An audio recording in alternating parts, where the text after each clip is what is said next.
미국의 인플레이션 우려가 커지며 오늘 오전 한때 국내 주식과 채권, 원화가 모두 약세를 보이는 이른바 트리플 약세 현상이 나타났습니다. 서울시가 투기거래 차단을 위해 강남과 서초구 일대 자연 녹지 지역을 토지거래 허가 구역으로 재지정했습니다. 올 들어 지난달까지 매달 전국 아파트 값이 1% 이상 오른 것으로 나타납니다. 삼성전자와 SK하이닉스의 주가가 올 들어 최저점까지 추락했는데 증권가에선 실적 개선을 바탕으로 주가 상승 여력은 충분하다고 보고 있습니다. 센 경제라이브 시작합니다.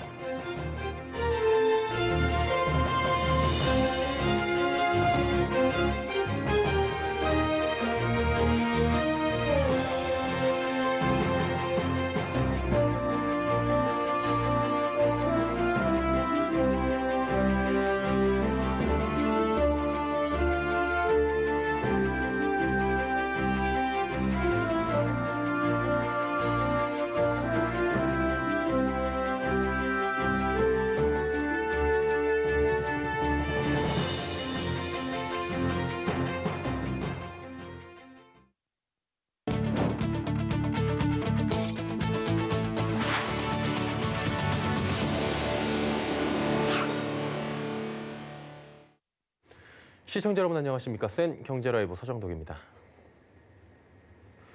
미국 소비자 물가지수 CPI가 13년 만에 최대 상승률을 기록하며 인플레이션 우려가 커졌습니다.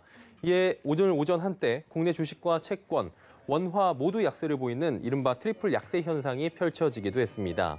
현지 시간 12일 미국 노동부에 따르면 미국의 소비자 물가지수는 전년 동월 대비 4.2%, 또 동월 대비 0.8% 각각 증가한 것으로 나타납니다.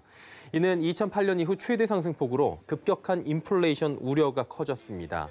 이날 코스피는 전거래일 대비 1.25% 내린 3,122.11포인트의 거래를 마쳤고 원달러 환율 역시 1,130원 부근까지 상승했습니다. 서울시가 강남과 서초구 일대의 자연 녹지 지역을 토지거래 허가 구역으로 재지정했습니다. 인근 지역에 개발 호재가 있어 사전에 투기 거래를 차단하겠다는 건데요. 설석용 기자입니다. 서울시가 강남구와 서초구 일대 부동산 투기를 차단하기 위해 자연녹지 지역을 토지거래 허가 구역으로 다시 지정했습니다. 서울시는 제6차 도시계획위원회 심의를 거쳐 오는 30일 만료되는 강남과 서초 일대 자연녹지를 2024년 5월 30일까지 3년간 토지거래 허가 구역으로 재지정한다고 밝혔습니다. 해당 지역은 강남구 6.02km, 서초구 21.27km 등 총 27km 규모입니다. 강남구 재지정 지역은 수서 역세권 공공주택지구와 구룡마을 도시개발 사업 등이 진행되는 인접지역으로 수서동과 개포동, 세곡동, 대치동 등이 포함되어 있습니다. 서초구 지역은 양재 R&D 혁신지구와 방배동 성뒤마을 공공주택지구 등을 비롯한 양재동과 우면동, 내곡동, 서초동으로 대부분 자연녹지 부분입니다. 앞으로 이곳에서 100제곱미터가 초과하는 녹지지역이나 180제곱미터 초과 주거지역은 의무적으로 관할구청장의 거래 허가를 받아야 합니다. 현재까지 서울 시내 토지거래 허가 구역은 앞서 지정된 압구정과 여의도, 목동, 성수 등을 포함해 총 50.27km입니다. 시는 지난 4월 재건축 재개발 지역에 대한 투기를 막기 위해 해당 지역들을 토지거래 허가 구역으로 지정한 바 있습니다. 업계에선 개발이 예상되는 지역들을 중심으로 투기 수요를 차단하기 위해 규제 확대가 필요하다고 강조합니다. 꼭 개발하려는 곳들, 그리고 좀 진행이 빠를 거라고 예상되는 곳, 그리고 여러 수요자들이 좀 관심 있어 하는 지역들은 좀 선별해서 이런 그 제도를 활용할 필요성은 좀 있어 보여요. 서울경제TV 설석용입니다. 한국부동산원은 올 1월부터 4월까지 전국적으로 아파트값이 매달 1% 이상 올랐다고 밝혔습니다. 올해 누적 상승률만 4.62%입니다. 지난해 12월에도 1.34% 상승한 점을 고려하면 지난 5개월 연속 매월 아파트값이 1% 이상씩 오른 겁니다. 이처럼 아파트값 상승률이 1%대를 지속해서 유지하는 건 2003년 관련 통계 집계 이후 처음입니다. 올 들어 지난달까지 가장 아파트값이 많이 오른 곳은 경기도 안산시 상록구로 15.74%나 올랐습니다. 그 뒤를 이어 의왕시, 인천시 연수구, 고양시 덕양구 등 10% 이상 상승률을 보인 곳도 상당수입니다. 주로 경기도와 인천 지역 아파트값이 크게 오르며 이 같은 상승폭을 보입니다. 반도체 투톱 삼성전자와 SK하이닉스의 주가가 올 들어 최저점까지 추락했습니다. 반도체 슈퍼사이클에 힘입어 쏟아지던 장밋빛 전망이 무색해진 상황인데요. 향후의 주가 전망 김혜영 기자가 짚어봤습니다. 한때 10만 전자를 꿈꾸던 삼성전자가 7만 원대로 주저앉았습니다. 장중 7만 8,400원까지 떨어지며 신저가를 기록했습니다. 올해 최고가인 9만 6,800원과 비교하면 18%가량 빠진 겁니다. SK하이닉스도 상황은 마찬가지입니다. 12만 원 선이 붕괴되며 연일 하락세를 면치 못하고 있습니다. 하반기 대비 비수기고 비메모리 공급 부족 우려가 겹치며 주가가 부진한 상황입니다. 이에 더해 외부적으로는 미국의 인플레이션 우려가, 내부적으로는 공매도 물량 증가가 주가 하락에 기름을 붓고 있습니다. 세계 반도체 위탁 생산 분야 1위 기업인 대만의 TSMC 매출 감소 소식도 악세입니다. 그러나 증권가에서는 실적 개선을 기반으로 주가 상승 여력은 충분하다고 평가하고 있습니다. 삼성하이닉스가 좀 지나치게 감해도 되고 실적은 반대로 2분기, 3분기가 되게 좋고 그래서 더 추가적인 하락은 큰 의미는 없는 것 같아요. 3분기를 놓고 트레이딩 관점에서도 접근은 가능하고 그다음에 2022년, 3년 그런 큰 방향성을 보고 메모리만 보지 말고 파운드리랑 폴더블까지 같이 본다면 지금 정도에서는 충분히 그래도 기회가 있을 것 같습니다. 예. 서울경제TV 김혜영입니다. 국책연구기관 한국개발연구원 KDI가 최근 수출 개선을 반영해 올해 우리나라의 경제 성장률 전망치를 기존보다 0.7%포인트 높인 3.8%로 제시했습니다. 이번 전망치는 정부의 목표치인 4%를 밑도는 수준입니다. KDI는 최근 우리 경제는 수출을 중심으로 경기가 완만하게 회복되고 있다며 지난해 2분기를 저점으로 경기 침체 국면에서 서서히 벗어나고 있는 것으로 판단한다고 평가했습니다. 이어 문재인 대통령이 공언한 4%와 차이가 있는 점에 대해선 정부 쪽에서 하는 전망에는 정책 의제가 강하게 반영돼 있어 1대1로 비교하긴 어렵다고 설명했습니다. 그러면서 조금 더 빠르게 백신 접종이 될 수 있다면 3.8%보다 더 높은 성장도 가능할 것이라 덧붙였습니다. 정부와 민간이 손잡고 2030년까지 국내 세계 최대 반도체 공급망인 K반도체 벨트를 구축합니다. 반도체 제조부터 소재와 부품 장비, 또 첨단 장비, 팹리스 등을 아우르는 반도체 제조 인프라를 만들겠다는 건데요. 정훈규 기자입니다. 정부가 격화하는 글로벌 반도체 패권 경쟁 속에서 우리 반도체 산업의 경쟁력을 키우기 위한 K반도체 전략을 내놨습니다. 기업들과 함께 세계 최대 최첨단 반도체 공급망을 만들겠다는 것이 이번 전략의 핵심입니다. 정부는 이를 K반도체 벨트라 이름 붙였습니다.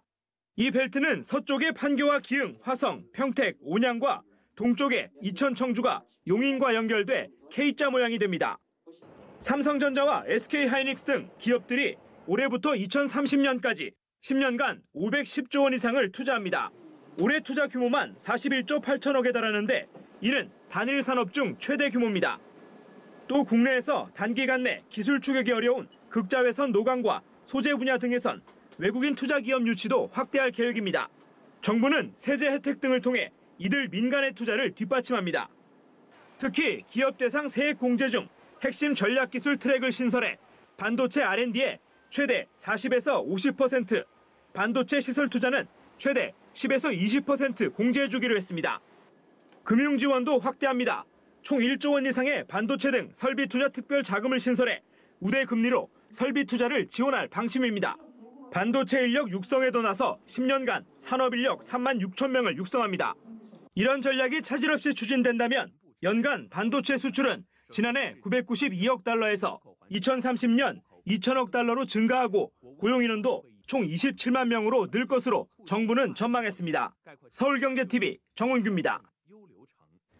소비가 오프라인에서 온라인으로 빠르게 넘어가며 대형마트 업계의 소멸이 가속화되고 있죠. 일자리가 없어질 위기에 놓이며 노사 간의 갈등도 커지고 있다고 합니다. 문다희 기자입니다.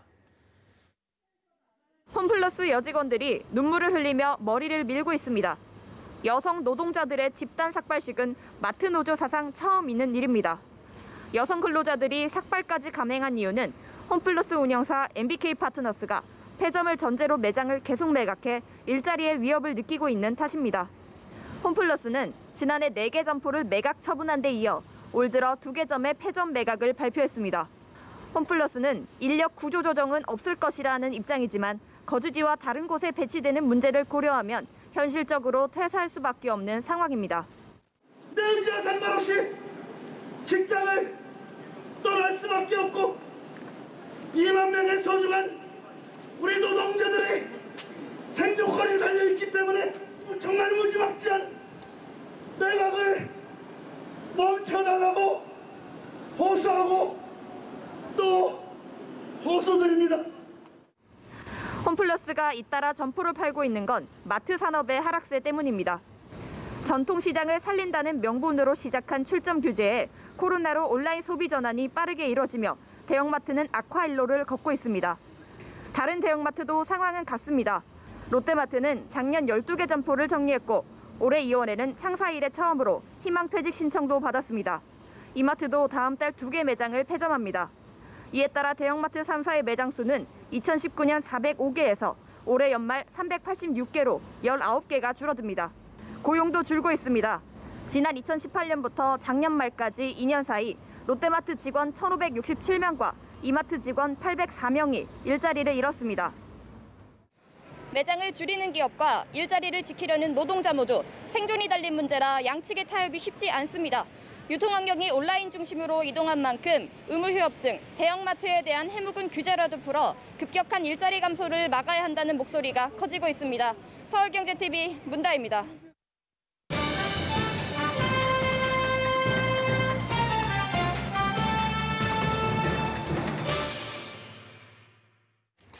가정의 달 5월이죠. 금융권이 앞다퉈서 다양한 금융상품 이벤트를 내놓고 있다고 합니다. 은행권 보험업계에선 가족과 친지를 위한 예적금 상품부터 자녀를 위한 어린이 보험, 어르신을 위한 보이스피싱 방지 상품까지 출시되고 있다고 하는데요.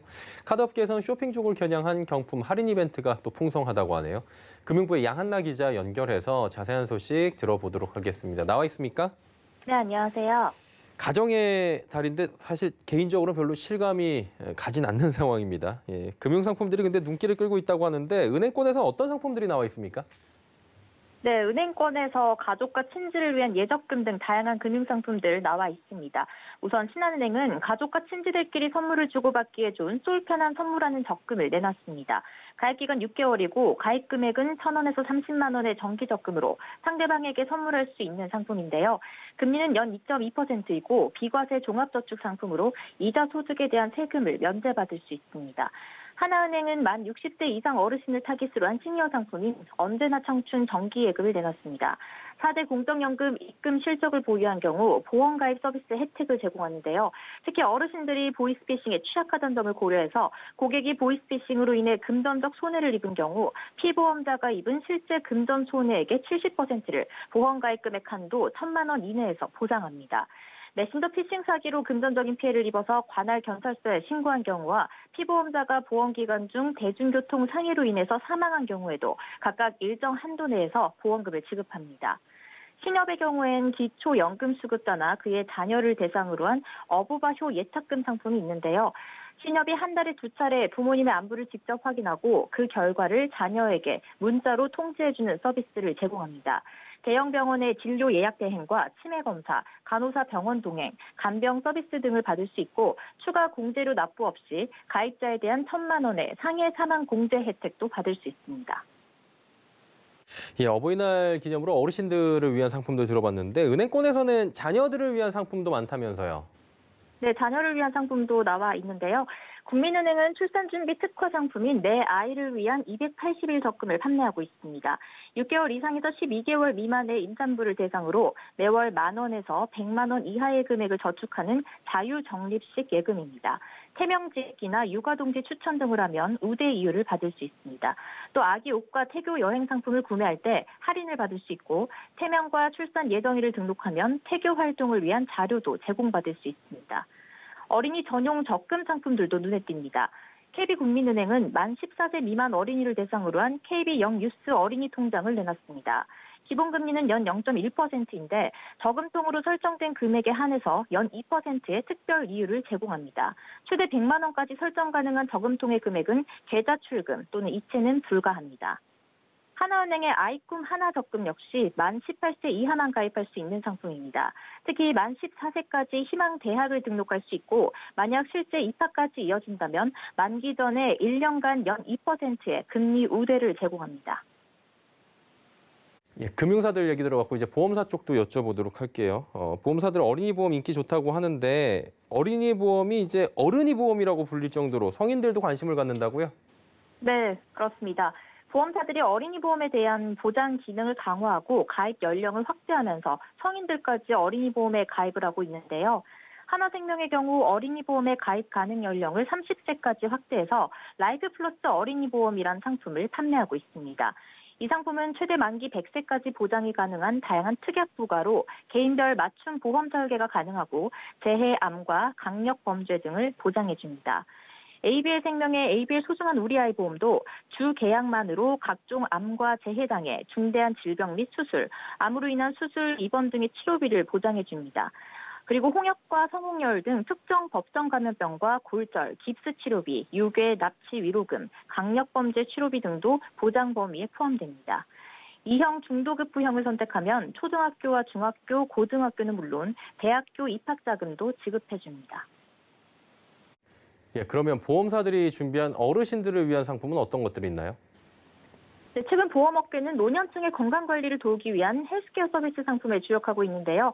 가정의 달을 맞아서 보험의 건강관리 서비스를 더한 일명 효상품들이 주목받고 있습니다.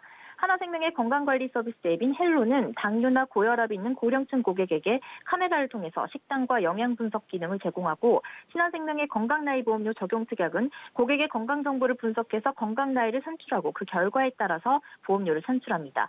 ABL생명도 체질량 지수나 혈압, 요단백, 혈색소 등 다양한 요인을 고려해서 건강 등급을 1등급에서 9등급까지 산출하고 이에 따라 보험료를 할인해 줍니다. 건강 나이가 젊어졌거나 등급이 올라간 경우 보험료를 할인받을 수 있어서 고령층에게 인기를 끌고 있습니다. 삼성생명은 S워킹 서비스를 가입하고 1년 후부터 연간 300만 부의 걸음을 달성하면 3만 원의 상품권을 제공하고, 교보 라이프 플래닝 헬스 스위치도 걸음걸이 어플리케이션과 연동해서 현금처럼 사용 가능한 포인트 혜택을 제공합니다. 예, 마지막으로 카드사들은 뭐 쇼핑하는 분들을 위해서 다양한 이벤트 내놓고 있다면서요? 네, 그렇습니다. 현재 코로나19로 인해서 5인 이상 사적 모임이 금지되는 등 거리두기가 계속되고 있어서 카드업계에서도 온라인 중심의 이벤트가 주를 이루고 있는데요. 삼성카드는 오는 31일까지 이벤트를 응모하고 삼성카드로 50만 원 이상 이용한 고객들을 대상으로 추첨을 통해 총 60명에게 닌텐도 스위치와 마인크래프트 레고 등 경품을 제공합니다.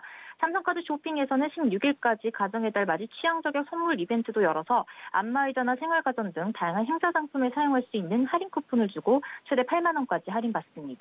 현대카드는 온라인 쇼핑에 초점을 맞췄습니다. 스타컴이나 현대몰, CJ몰과 같은 이 쇼핑몰에서 쇼핑을 하면 5에서 10% 청구 할인을 받을 수 있고요. 16일 네이버페이로 결제하면 5% 청구 할인 혜택, 31일까지 에버랜드 입장권을 결제하면 100% M포인트 사용을 할 수 있습니다. 롯데카드는 오는 15일까지 롯데마트에 입점된 오프라인 정관장, 한삼인 매장에서 20만 원 이상 결제 시 만 원의 롯데 상품권을 제공하고, 롯데 아이몰에서는 18일 대형 가전이나 컴퓨터 등을 5만 원 이상 결제 시 5%, 최대 20만 원까지 할인해 줍니다. BC카드는 이달 말까지 결제금융 플랫폼 페이북을 통한 할인 적립 이벤트를 진행하는데요. 페이북 내 마이태그에서 5월엔 페이그로 부자 되세요 태그 후 이 혜택을 제공받을 수 있습니다. 우리카드는 신용카드 회원을 대상으로 이달 말까지 전 가맹점에서 2, 3개월 무이자 할부 이벤트를 진행하고요. NH농협카드는 5월 한 달간 국내 전 가맹점에서 일시불 할부 합산 30만 원 이상 사용 고객 중 추첨을 통해서 경품 또는 캐시백을 제공합니다. 예, 가정의 달을 맞이해서 금융권에서도 뭐 풍성하게 상품들을 준비했다고 하는데요. 양한나 기자가 정리를 또 잘 해주셨습니다. 오늘 말씀 잘 들었습니다. 감사합니다.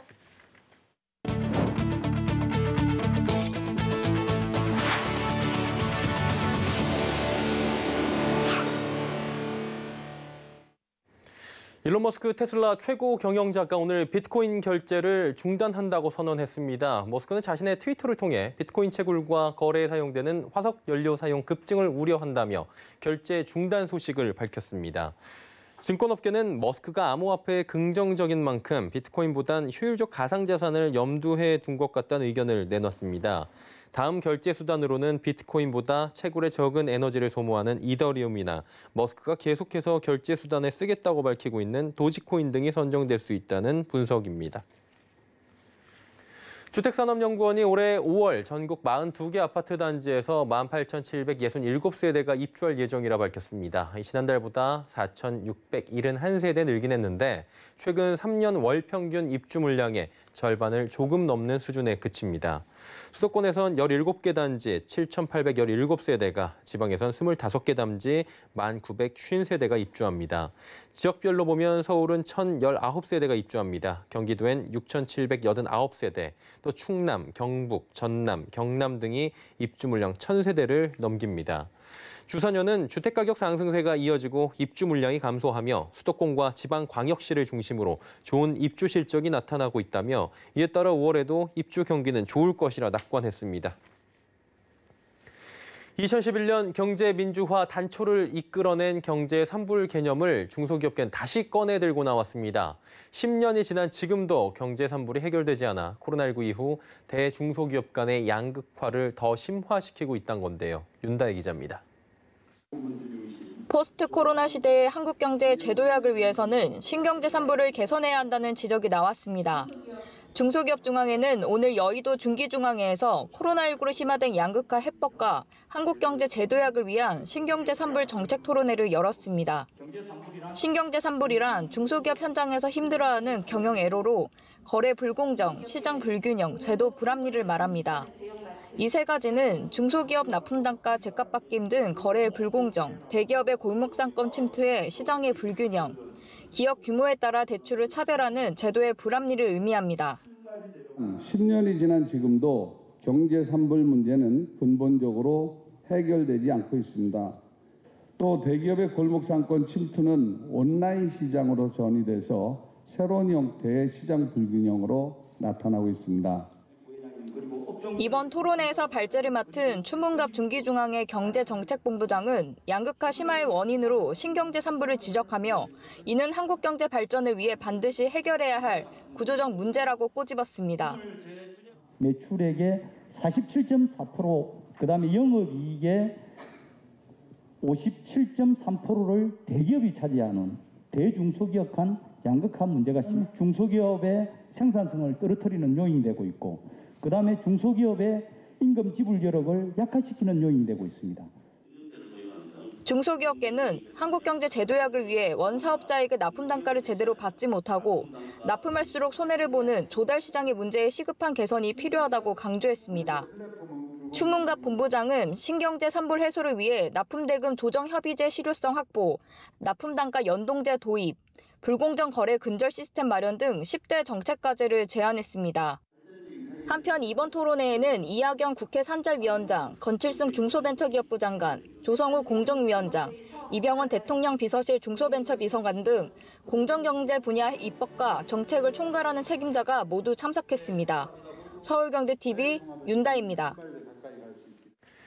국내은행의 원화대출 연체율이 지난해 12월에 이어 역대 최저치로 떨어졌습니다. 금융감독원에 따르면 3월 말 은행의 원화대출 연체율은 통계 이래 최저치였던 지난해 12월과 같은 0.28%로 2월 말 대비 0.05%포인트, 지난해 3월 말 대비 0.11%포인트 각각 떨어졌습니다. 금융감독원 관계자는 연체율이 분기 말 초과로 다시 떨어졌다며 신규 연체도 안정적으로 관리되고 있고 은행권의 연체 채권 정리도 원활하게 이루어지고 있다고 밝혔습니다. 3월 중 새로 발생한 연체 규모는 9천억 원으로 2월보다 1천억 원이 줄어들었고 연체 채권 정리 규모는 2월보다 1조 4천억 원이 많은 1조 9천억 원이었습니다. 국민 10명 중 6명 이상이 무주택자와 실수요자에게 충분한 대출이 필요하다고 본다는 조사 결과가 나왔습니다. 금융위원회가 일반 국민 600명, 전문가 120명을 대상으로 실시한 가계부채 대국민 서베이 결과 무주택자에게 충분한 대출이 필요하다는 답변이 66.6%를 기록했습니다. 연령별로는 20대의 77.9%가, 40대의 72.3%가 무주택자에 대한 충분한 대출이 필요하다고 답해 가장 높은 응답률을 보였습니다. 또 응답자의 83.7%는 무주택과 서민 실수요자에 대한 현행 주택담보인정대출 비율 LTV 10% 추가 혜택 조치가 더욱 확대돼야 한다고 답했습니다. 쿠팡이 역대 최대 1분기 매출을 올렸습니다. 쿠팡은 올 1분기 매출이 약 4조 7천억 원으로 지난해보다 74%가 늘어났다고 밝혔습니다. 매출은 늘었는데 영업 손실은 약 3천억 원으로 180%가 늘어났습니다. 쿠팡은 일회성 주식 보상 비용이 반영되고 투자와 고용 증가에 따라 일반 관리 비용도 커졌기 때문이라 설명했습니다. 분기에 한 번이라도 물건을 구입한 적 있는 고객을 의미하는 활성 고객 수는 1,603만여 명으로 21%가 늘어났고 1인당 매출은 44% 증가한 약 29만 4,800원으로 나타났습니다.